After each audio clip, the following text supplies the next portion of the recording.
ഇതുപോലത്തെ പിൻട്രസ്റ്റി ആയിട്ടുള്ള flower vase ഒക്കെ വാങ്ങിച്ച് ടേബിളിൽ വെക്കണമെന്നുണ്ട്. അപ്പോൾ ഇപ്പം എന്തായാലും വാങ്ങിക്കാൻ പറ്റില്ല. അപ്പോൾ പിന്നെ വീട്ടിൽ തന്നെ ഒന്ന് ഉണ്ടാക്കാം. അപ്പോൾ അതിനായിട്ട് ഞാൻ ഫേസ് വാഷിൻ്റെ ഈ ഒരു ബോട്ടിലാണ് എടുത്തേക്കുന്നത്. ഉണ്ടായ സ്റ്റിക്കർ റിമൂവ് ആക്കിയപ്പോൾ കൈയൊക്കെ നല്ലോണം ഒട്ടണം. അപ്പോൾ കുറച്ച് പൗഡർ ഇട്ട് സെറ്റ് ആക്കിയിട്ടുണ്ട്. വൈറ്റ് ബോട്ടിലായതുകൊണ്ട് തന്നെ ഞാൻ പിന്നെ പെയിൻ്റ് അടിക്കാനൊന്നും നിന്നില്ല.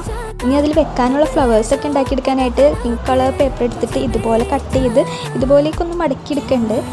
സിമ്പിളായിട്ടുള്ള ഫ്ലവറാണ് ഉണ്ടാക്കുന്നത്. ആദ്യം തന്നെ ഉണ്ടാക്കിയപ്പോൾ ജസ്റ്റ് ഒന്ന് വലുതായിപ്പോയി. പിന്നെ ഞാനത് മാറ്റിയിട്ട് വേറെ കുറേ ചെറുതാക്കി കുഞ്ഞു കുഞ്ഞു ഫ്ലവേഴ്സാണ് ഉണ്ടാക്കിയെടുത്തത്. അങ്ങനെ ഞാനത് ആവശ്യത്തിനുള്ളത് ഉണ്ടാക്കിയെടുത്തിട്ടുണ്ട്. ഇനി ഇങ്ങനെ ഒരു സെസർ വെച്ചിട്ട് ഇതുപോലെ ചെയ്ത് കൊടുക്കുക. ഇച്ചിരി വിടർന്നിരിക്കാനൊക്കെ വേണ്ടിയിട്ടാണ് ഇത് ചെയ്യണേ.